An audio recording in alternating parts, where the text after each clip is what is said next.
Good morning, Eden. My name is Josh Carney, and I've got with me Josh Stothers, and we've created the Good Morning Eden podcast because we want to help you see things God's way.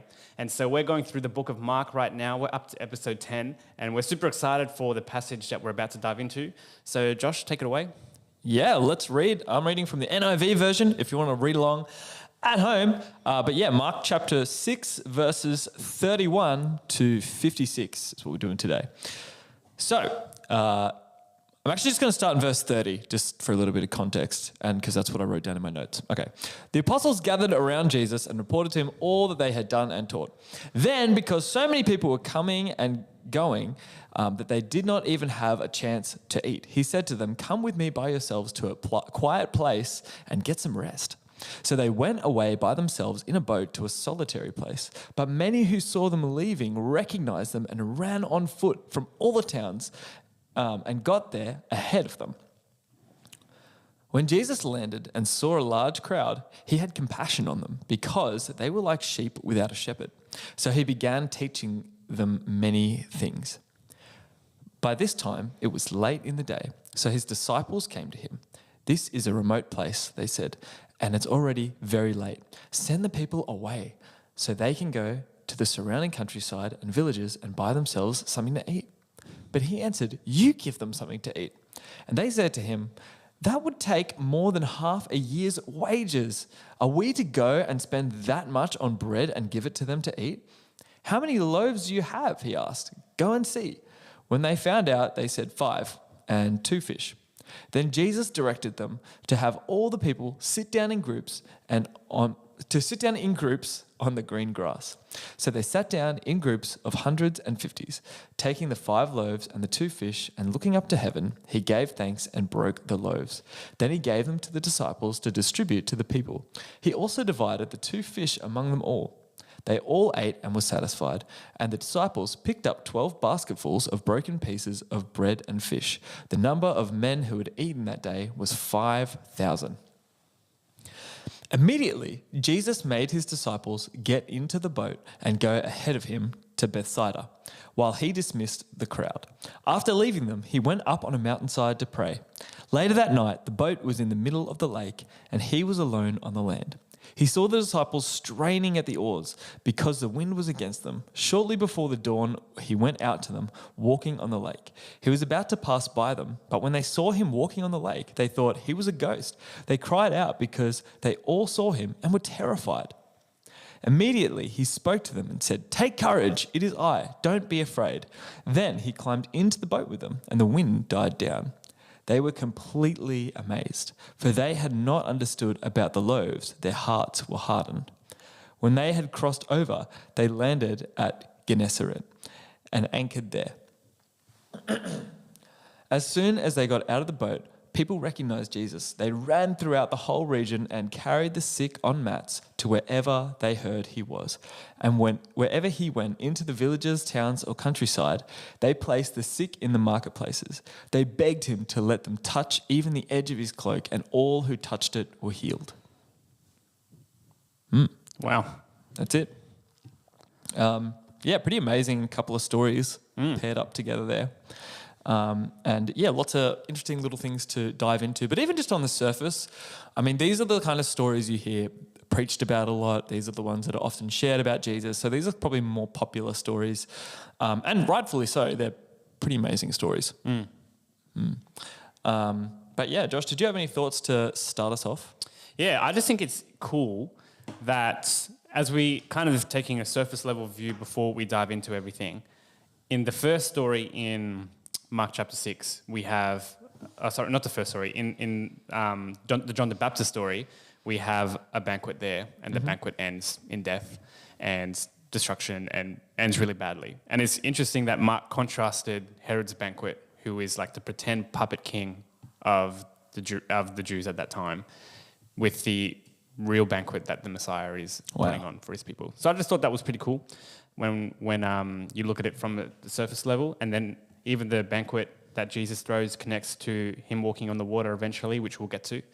And yeah, that's about it in terms of overview things, but I think it's time to dive in and let's get into this thing verse by verse. Yeah, let's do it. I mean, even just I can't remember if we mentioned this last week. Hence why I wanted to include verse 30, just at the beginning of this, because I think it also adds context. It's a really cool bridge between the two stories of what we looked at last week.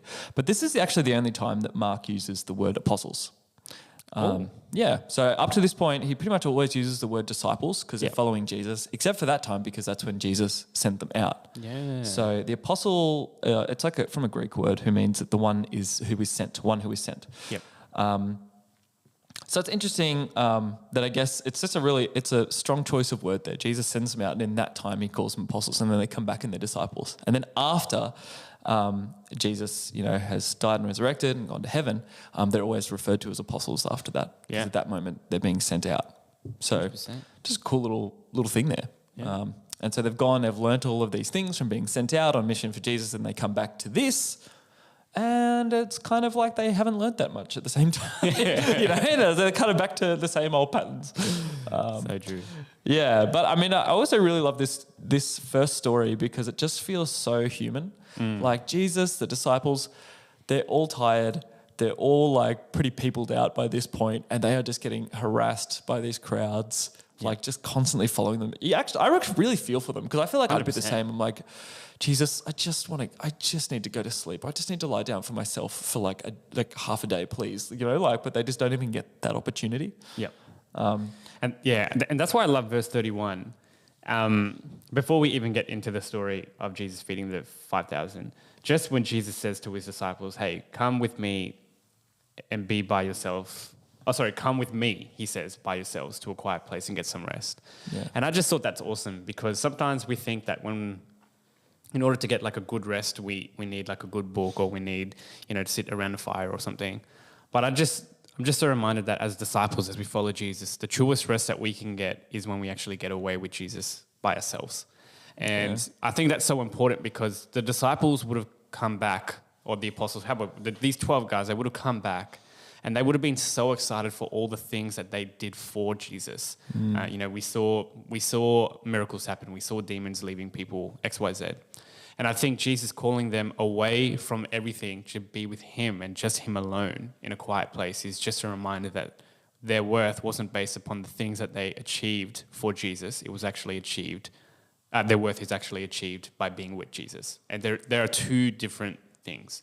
And I think that's also a reminder for us too. You know, as we live our life, as we go about our businesses or our work or whatever it is, our study, that we need to remember that our worth is not found in what we're doing, but it's actually found in who we're spending our time with, and that's Jesus. And that's just a beautiful way for me to start this story. Yeah, that it started in rest.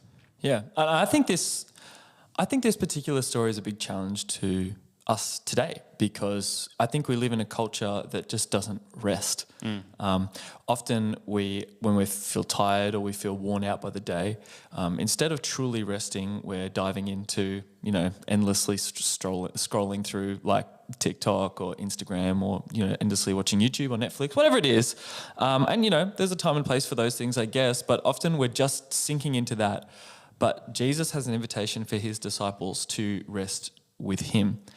And I guess for me, there is a challenge in, do I trust that if I rest in Jesus, that will be more restoring than the other things I try to do to switch off and rest? Yep. Like, do I trust that he's the ultimate place of restoration and healing for my body, my mind, every part of my being?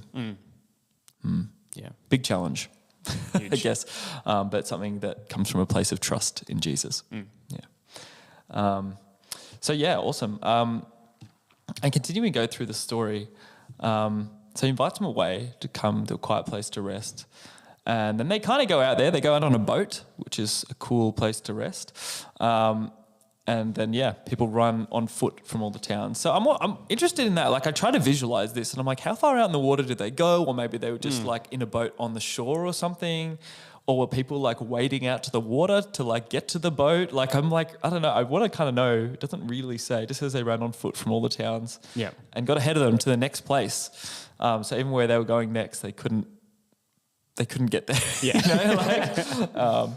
And so when they landed, they saw this large crowd. He had compassion on them, which is just, even though he's tired, even though he's exhausted, he's still comes from a place of compassion. And then there's this interesting line about, he says they're like sheep without a shepherd. So this is a little bit of a callback, which I found interesting. It's a sort of a reference way back to the book of Numbers in the Old Testament in 27 verse 16 and 17. It says, "Let the Lord, the God of the spirits of all flesh, appoint a man over the congregation, who shall go out before them and come in before them, who shall lead them out and bring them in that congregation of the Lord, that the congregation of the Lord may not be as sheep that have no shepherd." Yeah, wow. So it's kind of a cool callback that he says that, and he's taking this place as a good shepherd who's compassionate on his sheep who are lost and desperate.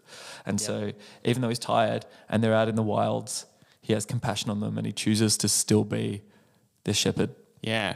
And it's kind of an allusion to Jesus being that new Moses figure as well. Yes. Because that callback to Numbers 27, that's Moses speaking. And when he wrote that down, or when that was recorded, Moses was the shepherd of Israel at that time. And, you know, he led them through the wilderness. He provided them with manna. Well, God did, but as a figurehead, Moses was the person that was associated with the manna. And you just get this story that Jesus is about to act on, which he's in the wilderness with a whole bunch of people. They're shepherdless, and he provides bread. And he provides bread with 5 loaves, symbolizing like the 5 books of the Torah: Genesis, Exodus, Leviticus, Numbers, That's cool. Deuteronomy. And so there's all these allusions to Jesus being like this new Moses figure who's going to do the job that Moses said someone in the future is going to come and do this. And now he's here and he's doing it in the present for the people in this story. So it's a really cool throwback, the Numbers one. Yeah, cool. Yeah, I didn't realize the 5 books of the Torah thing. That's pretty awesome. So then we get into it, and it's they get into this whole thing. He starts teaching them all these awesome things, and then the disciples are like, "Okay, that's awesome." But we're hungry. Yeah, look, it's well past opening hours now, Jesus. We've been compassionate. We've helped them. It's late.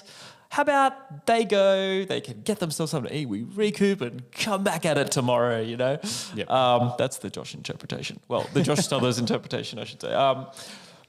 Then Jesus just issues this challenge. You give them something to eat. Man, I could imagine like them just like, oh, you know what I mean? Just that moment is like, oh, what? Like, so Jesus, I think there's an interesting thing about, I guess, the evangelism of Jesus. He sees ministering to their soul, their mind important. Like he's teaching them. But he also constantly ministers to people's bodies as well. He brings healing, but even here, he just meets their needs. Yeah. And it's kind of this inseparable thing I guess actually actively caring for people, not just telling them things about Jesus, but showing them that love, showing them that care. Really cool. I don't know, really cool little thing. Like Jesus is like, and then he challenges his disciples like, yeah, we have taught them, but now we've got to feed them. Yeah. So this is the next part of your mission. I would have been so bamboozled if I was a disciple.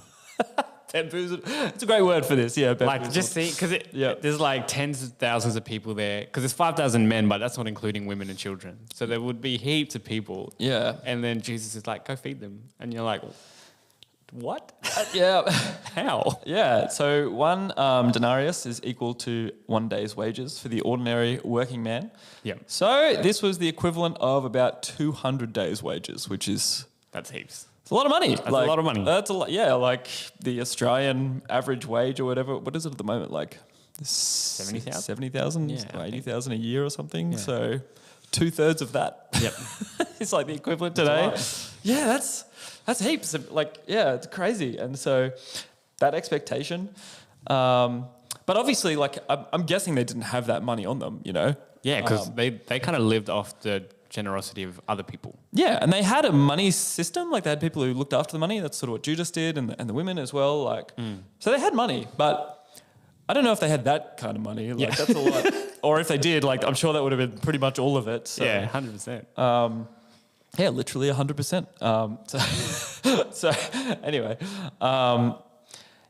Yeah, I think it's a big challenge, and we have to, like, even though they're with Jesus and they know he's the God of miracles, they know that miracles can happen, I still think they probably didn't expect this level of miracle. No way. So getting into the feeding of the 5,000, a very familiar story. But what's interesting about this miracle, I didn't realize this, but it's actually the only miracle recorded in all four Gospels. Yeah, so it must have been a really big deal to, a really big deal to the followers of Jesus, because every Gospel writer felt the need to include this story. And I'm guessing, like, so many people have probably heard about what happened as well, that seeing it written and all that kind of thing was just like, this did actually happen, and it was Jesus who did it. Like 5,000, 15,000 people or whatever, like a lot of people would have been like, there was no food, and then somehow we all got food, and then they even left with extra food. Yep. That's all I know. And so then everybody gets to see what actually happened. Really striking story. But do you want to lead us into it? What happens next? Well, I've learned a couple of things about the 5,000 that really blew my brain about it. And James Edwards, he really opened my mind to showing that the people in this story had a different assumption of what Jesus was actually trying to do for them than what they expected him to do. And so I think maybe one of the big reasons why this story is in all four Gospels is because in the Old Testament, there are so many allusions to the Messiah coming, like eating and dining with his people and just creating an era of abundance. And Jesus is doing that here. And so what James Edwards says, scholar James Edwards, he kind of says that, in kids' stories, we often see this story in them because it's such a beautiful one. And the reality is, though, that there's actually some clues in this story that shows that the people were actually trying to jumpstart Jesus' ministry and cause like an uprising within the Jewish people. Oh, interesting. And so he says, the wilderness commotion was aflame with messianic fervor, and the crowd hoped to sweep Jesus up as their guerrilla leader. So there's a couple of reasons why. Number one, the area that this feast takes place in is a stronghold of the Zealot movement. And so the Zealots, for those that are maybe unfamiliar, are basically like Jewish freedom fighters. They are extreme guys that, literally fought physically against the Roman government so that they can kind of have their freedom. And this kind of area was where they were living and where they operated from. The second reference is that the story says that they were sheep without a shepherd. And it's kind of this understanding of like they were waiting for someone to lead them. They were waiting for someone to lead them and to guide them to be the people that they always thought they needed to be. And another account is that, another factor is that in verse 33 it talks about how they got there ahead of Jesus and the disciples. And so it's kind of like they were organizing themselves, waiting for Jesus to do something like miraculous for them. And then they sit in groups of 50 to 100, which is like military designations, basically. Like militaries were broke up into either groups of 50 or 100.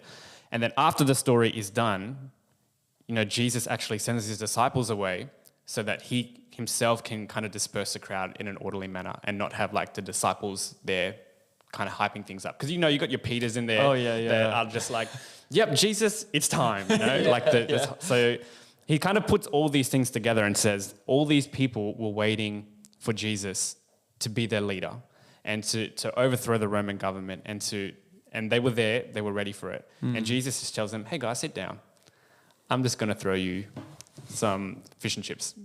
I'm just going to throw you a barbecue and let's just sit down and eat together. And I just thought that was just such a radical thing because Jesus, he was the one to sit them down in the 50s and the 100s, which is like the military designations. But the army that Jesus desires isn't a physical army of violence. It's actually an army that is shaped by his compassion and his providence. And that blew my mind when I was researching for this story because it's a side of the story that I'd never seen before or thought about before. And he also says that in the book of John, when you read the Gospel of John, John also kind of confirms this uprising kind of thing, because in John 6:15, it says that the people intended to come and to make him king by force. And so multiple people are kind of, what's the word? Are confirming this idea that Jesus was intended by the crowd to be their guerrilla leader. So, yeah, I'm excited for you though. What do you have to share? Yeah, that's so interesting. I guess a couple of little things I looked at when looking at this story was that the five loaves and 2 fish, so barley loaves and fish were sort of a staple of the more poor class in that region. So the loaves were small and flat, and the fish were like sardine size. So it would normally take a lot of these to be filling for one person, you know. So like that 5 loaves and 2 fish was maybe good enough for like one person. Yeah, right there. Interesting as well, looking into the ranks of hundreds and fifties. One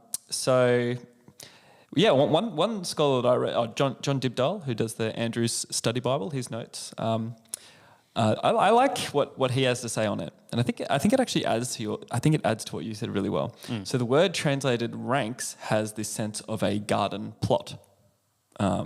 So Mark is being picturesque. The crowd is set in groups like ordinary garden plots on the green grass. Yeah, right. You know? Besides demonstrating that Jesus is a master of order, the reader should get a sense that the author wishes to highlight the idea of the wilderness being transformed into a scenic garden where the shepherd feeds his flock. Oh, it's Garden of Eden moment. Garden of Eden, yeah, cool little like bounce back. So it's kind of cool that you're getting that like the military side of it, yeah. But then the military is like an Eden thing, yeah. You know, like it's this total twist of expectation there. Like there was all this chaos and order, and it's ordered into 50 and 100. It's like military, garden plots. You know, like it's peace, it's a banquet. We're hanging out. We're living by generosity instead of warfare. Yeah, that's radical. Yeah, so radical. Jesus just organizing this shepherdless flock and just being so like Moses in this moment. Massive echo of that whole thing in Israel. There's a story in Exodus 18 where Israel's totally disordered and they get all organized into groups as well there. So similar in so many ways, so many callbacks to Jesus. But also, I guess just it's like Moses, but so much better, you know, because there's no, there's no like, I guess it's Jesus compared to Moses. There's no real comparison, you know, but I guess there's no like major flaws or anything going on. Like Jesus is doing what everything Moses was supposed to do in the best ways, and people just didn't see it coming. It's a really cool story, and there's just just the idea of Jesus having this huge opportunity. I just love what you shared about like this huge opportunity for it to be a moment of mobilizing for warfare, but instead it's mobilizing for loving one another and sharing, and a miraculous providence of Jesus. But I guess for me, a big lesson from this story is, and this is from Ben Witherington, the third, who I've mentioned a few times, who has the Gospel of Mark, which is the social rhetorical commentary. Says, one lesson to be learned from the feeding of the 5,000 is that it's not enough for a preacher to draw a crowd. The question is what one will do with the crowd once it has been assembled. Jesus believed that he had a moral responsibility to feed the crowd, both physically and spiritually. He saw that as the crowd, they were not a community. They were like sheep without a shepherd.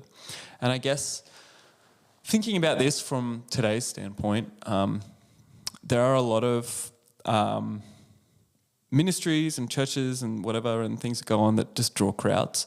And hey, it's awesome to be able to draw a crowd and gathering people around something. But there's that question of, well, what do we do with these crowds? What are they becoming? What are they centering around? So gathering people is great, but it must turn into forming them into a community based on Jesus and bringing healing, and then sending them out to bring healing and community to others. It's not enough for the church today to just keep getting more and more and more people gathered. Those people must be transformed by Jesus and sent out on behalf of Jesus. So I guess that was just a little reflection on that story for me. And that's so, as you were saying, I was just realized and put some dots together. You know, I think oftentimes when we come to our preaching and when we come to telling and encouraging people to serve, we always encourage from the pulpit or wherever to use your gifts and to serve God and to do all that stuff. But, you know, I read recently a book called With by Sky Jethani. And Great book. Yeah. Great book. It was actually my second read. I needed to read it again because it was so powerful. And basically, he kind of shares how there are 4 false ways that we can relate to God. And one of them is life for God. And what he means by that is, you know, sometimes Christians can get so caught up in what they're doing for God and you know, making sure that they're doing the Bible studies, they're serving at church, they're helping the poor, they're doing all this stuff, which is great. But because they base their worth and their identity on what they're doing, they actually miss doing it with love, and they miss doing it with the peace and the assurance of the salvation that Jesus offers his people. And it's kind of like your alphabet. It's like A, you know, Jesus loves you. B, he's accepted you. And then skipping to D, now live for you. Now live for him. But the missing link there between the B and the D is actually the C of like, hey, he accepts you as you are, and he loves you as you are, and you are enough for him. And because you are enough for him, because he loves you, now you can share that love with other people. And so I think it's so important to encourage people to serve and to use their gifts. But, you know, just like Jesus did in this story, remember that you only share out of the abundance that he gives you. And that is that's super important. I think moving on as well, Mark has a couple of elements from this story that aren't in other accounts of the story, but it's actually super intentional because he shares that in verse 34, he shares that the people are like a sheep without a shepherd. In verse 39, he talks about green grass. In verse 40, he talks about how he prepares this like feast. And in verse 43, there is overflowing abundance of food. Now, let me read you Psalm 23 for a second. Oh. All right. Psalm 23. The Lord is my shepherd. I have all that I need. He lets me rest in green meadows, and he leads me beside peaceful streams. He renews my strength. He guides me along the right paths and brings honor to his name. Even when I walk through the darkest valley, I will not be afraid, for you are close beside me. Your rod and your staff protect and comfort me. You prepare a feast for me in the presence of my enemies. You honor me by anointing my head with oil. My cup overflows with blessings. Surely your goodness and unfailing love will pursue me all the days of my life, and I will live in the house of the Lord forever. I just think that Mark must have patterned this story off of Psalm 23 and just helping us realize like Jesus is actually that shepherd that will be there with you, that will provide for you, and ultimately we can trust in his unfailing love and overflowing love too. Because really, Jesus did prepare a feast for them in the midst of their enemies because they were in the Roman, like they were surrounded by their enemies. And Yeah. I don't know, I just thought, when I saw that for the first time, it just blew my mind. Like Jesus is that Psalm 23 shepherd that we can trust him. Yeah, that's so powerful. And I guess really highlighting this, the satisfaction, like the story starts in a place where the disciples feel they have nothing and they have nothing to give, but they leave with everybody there has eaten and satisfied, and the disciples have 12 baskets, so one for each disciple, full of broken pieces of bread and fish. Like the crowd satisfied and the disciples are satisfied and leave with an abundance. Yeah, that's a good shepherd. That's a pretty good That's one. a good shepherd. Yeah. Yeah, awesome. All right, well, should we move into the next crazy part of the story? Lead us. All right. So the walking on the water. Oh, man, I love this story so much. Obviously, all this stuff happens with the crowd, and then it's like, okay, let's go on the boat. And they go out, and Jesus dismisses the crowd, like you said, being that master of order. Yeah. And then he goes out on the mountainside to pray. So Jesus was big on this, going alone to places to pray, like on mountainsides and everything. Really cool little thing about Jesus that, I guess, a little side note, I think often we, like I was saying before, like we neglect that quiet time. We often fill it with, we fill all of our time with stuff. But Jesus was the literal Son of God, and he needed time alone with God. So I probably do too, because I'm just a regular guy, you know. So 100%. yeah, and he prioritized it so much that it got mentioned in the Gospels. Yeah. And it's probably like highlighted in this story because he would have just been around a whole bunch of people that wanted to make him their king. And he just needed to take some time with his father just to recalibrate himself in, no, Father, this is a mission that you have for me and I need to walk in that. And it just reminds us that Jesus struggled too. And Jesus had problems with, not problems, but Jesus struggled with, you know, the things that he wanted versus the things that were actually part of the plan of the salvation story. And so, yeah, Jesus has taken some time. I think you're right. If the literal Son of God needed some time to recalibrate his mission and to remember who he was, I think maybe we might need even a fraction of that. Yeah, a little bit. So yeah, cool story. It often gets talked about the fact that I guess many of the disciples were fishermen, experienced on this, and I guess going out on those lakes, like often these storms could come up pretty quickly. And so they were experienced, but they were still scared. So it really suggests it was quite a powerful storm. And so, yeah, the wind was against them, which sounds pretty hard to be rowing with the wind against you. Pretty rough. Bit rough. And so shortly before dawn, he went out to them, walking on the lake. I love that picture that it's like, yeah, just before dawn. Like, so they've been doing this all night, you know, and it's just before the dawn that he goes out. I'm like, really, Jesus? Like, you couldn't have gone out like a bit earlier, you know? But anyway, his timing, it's always good, right? So he goes out just before dawn. And I love how it's so casual as well. Yeah, he just went out. Like, wait, what? Yeah, I know. No explanation at all required. But yeah, he goes out and... there's also lots of Old Testament allusions in this story too. So it talks about how he went to sort of pass by them. Now, when I used to read, like initially reading this, I kind of thought, was Jesus just going out on a casual stroll across the water and just happened to walk by them and he was going to keep walking unless they called out? And now I'm kind of realizing it's a very intentional language from Mark. Yes. In the Old Testament, there's many stories of God, like the words used are the same, of him like passing by. So like with Moses, he wants to see God and he can't see God face to face, so he hides behind this rock and God passes by, like with his back to him. Or Elijah is on the side of the mountain and God passes by. Like it's a common thing that God wants to be near his people, but obviously because of his holiness and goodness, he has to sort of just pass by. That's as much as we can get right now in our current state of being. Did you have anything to add to that? No, keep going. Okay. So it's really interesting. I like David Garland from the NIV commentary says, the Old Testament records that God has made a striking and temporary appearances in the earthly realm to select individual or group for the purpose of communicating a message. So that's that passing by. It's a striking and temporary appearance to send a message. And then when he calls out, he says, like, they call out to him, they recognize him as a ghost, and he's just like, relax, guys. It gets translated, it is I. But the word used is literally I am, which, that's like huge Old Testament throwback. So this is the name of God revealed to Moses at the burning bush. The English transliteration of the Hebrew verb approximates Yahweh.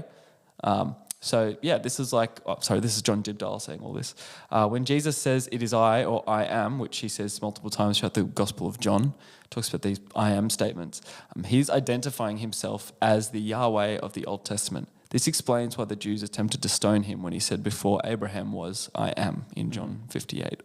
So he's walking on the water, they see him and they freak out, they're like, it's a ghost, and he says, I am. And it just changes the scene completely. Like, this is not a ghost. This is the literal God of the universe, of our ancestors on that water, which is also significant too, because it gets pointed out in the Old Testament as well that walking on water is something only God can do. So again, this is a big Eden throwback too. There's the beginning of the world starts with the waters of chaos, and God tames those waters of chaos to create Eden, to create the world in those 7 days.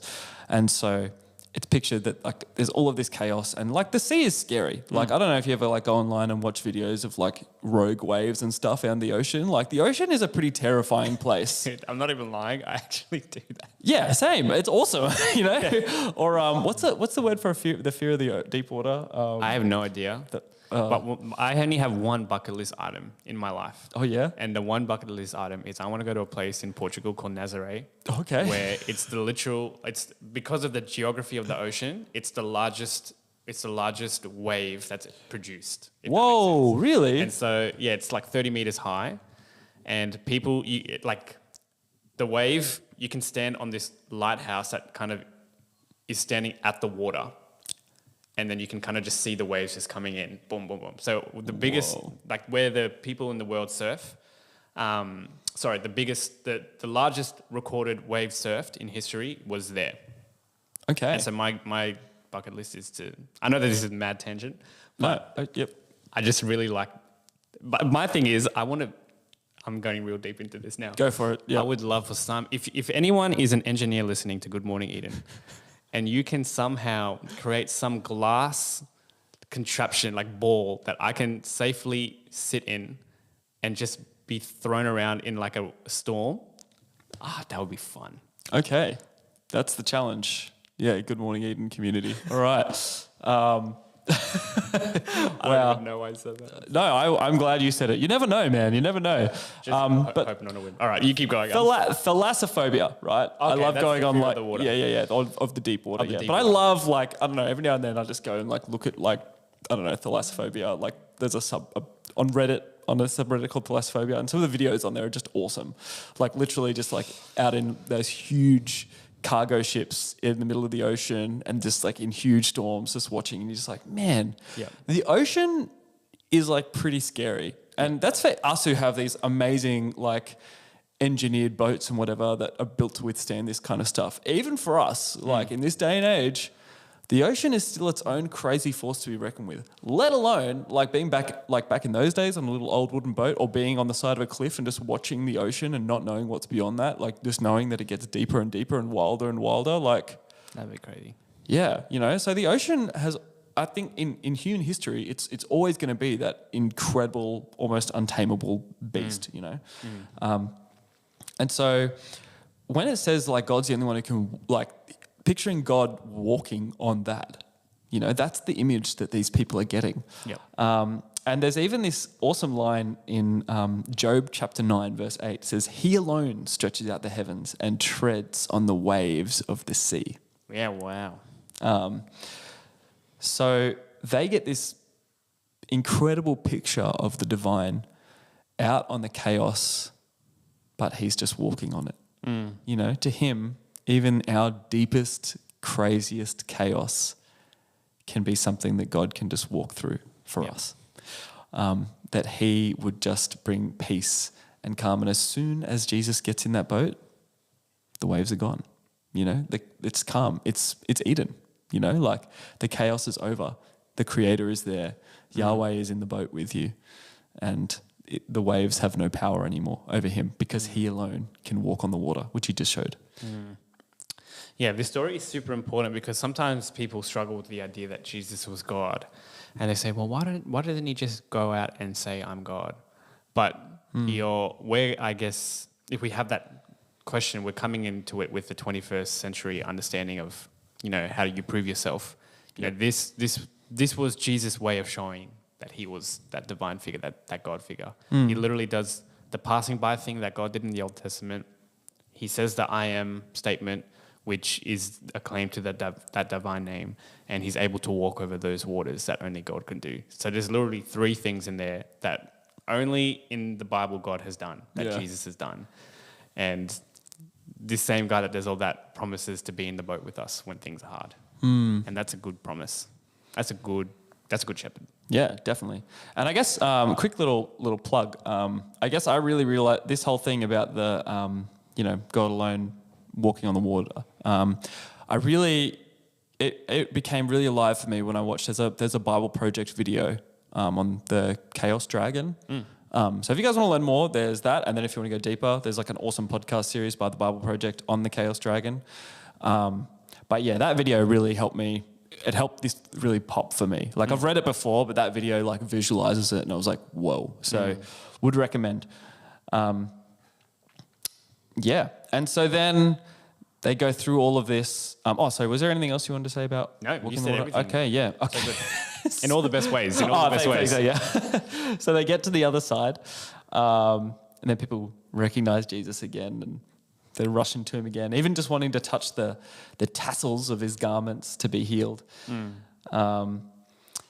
Yeah, and so it's kind of like they go through all that experience, and then they're still they still come across the same thing on the other side. Yeah. But again, he meets the people with grace and with healing. Yeah.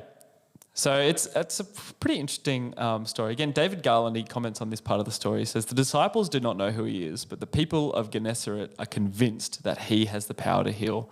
They may not fully understand who heals them either, but their great faith in Jesus' power contrasts with the little faith of the disciples. Yeah. So the disciples didn't really understand what was going on in the boat, but just the plain regular people, they were like, all I have to do is touch his garment and I'm healed. Like, that's all I need, would it have been different if they were in the boat? I don't know. But yeah, it's pretty interesting. It's an interesting contrast there for sure. Yeah, and I think it's so good that we have the disciples misunderstanding who Jesus is constantly, because it gives us hope that we can not understand Jesus, but he still doesn't give up on us. And these disciples, these 12 guys, eventually changed the whole world, and they still made mistakes along the way, but Jesus was with them along the way, and he never stopped helping them. And that gives me hope when I screw my understandings up of things. Yeah. Definitely. Yeah, I love his choices of the disciples. Like, they drive me crazy sometimes, but at the same time, I'm like, yeah, thank goodness they weren't perfect. Like, otherwise, Awesome. Well, that brings us sort of to the end. But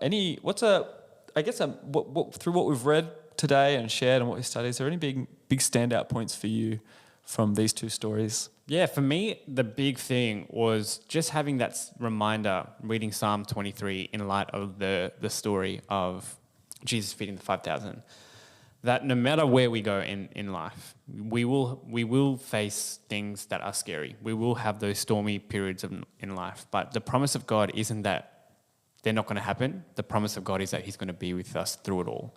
And through the hard times, through whatever comes our way, he's actually going to prepare a feast in the presence of our enemies. And our cup is going to overflow with joy.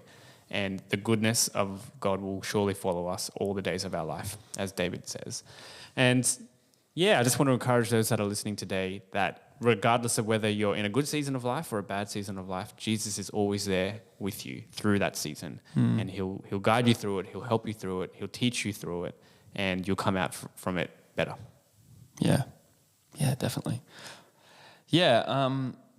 For me, it's been... I've been actually listening to a song. I think it's by Maverick City Worship, More Than Able.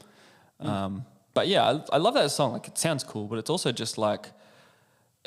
There's some really awesome lyrics to it around this, like, when did I become, well, I'm paraphrasing it, but just the idea of like, when did I become so complacent and stop expecting big miracles of God? And like, I don't base my whole relationship with Jesus around expecting miracles and that kind of thing. I just love Jesus for who he is and what he's done, but at the same time, this is Jesus we're talking about. This is fed the 5,000, walks on water, like has done all sorts of things, like heals people. And so I guess as I've been reading these passages and listening to this song a lot recently, I've been really just encouraged and just, wow, like, yeah, that's the God that I serve, like he actually can do all of these incredible things. And I just want to believe it again and just come with that expectant heart that if I'm in like whatever chaotic situation, that's who's on my side, and just feeling, what's a word, like confident to be able to bring that to him and just, whatever he does, like could do something really unexpected. And I just want to come with that like expectant faith again. So yeah, I guess that's just been my big encouragement from reading this. But I guess for you, dear listeners, we like to always finish off this show with some reflection questions for you.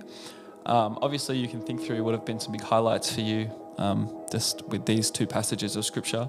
But then some extra questions we'd love to share with you. Firstly, when was the last time you went away with Jesus to a quiet place to rest? My question for you is, how is Jesus showing you his character lately, and how is that shaping your life? And finally, what is the bread and the fish that you can bring to Jesus for him to use?